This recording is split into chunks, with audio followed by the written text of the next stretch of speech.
नाजरीन अस्सलाम वालेकुम। IND टुडे न्यूज़ में आपका खैर मकदम करते हैं।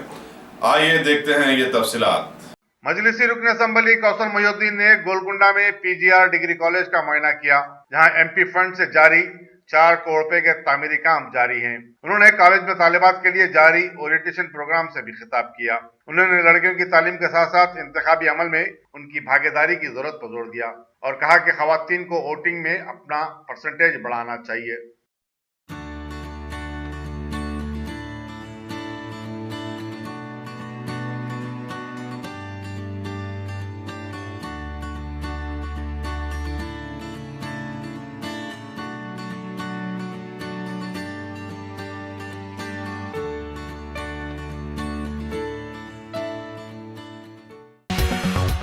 अगर आपने हमारे चैनल को सब्सक्राइब नहीं किया है तो आपको यहाँ सब्सक्राइब बटन दिख रहा है, उसे क्लिक करिए और सब्सक्राइब कीजिए और साथ ही साथ बेल आइकॉन को भी क्लिक करिएगा, जिससे कि आपको ताज़ा अपडेट मिलते रहें।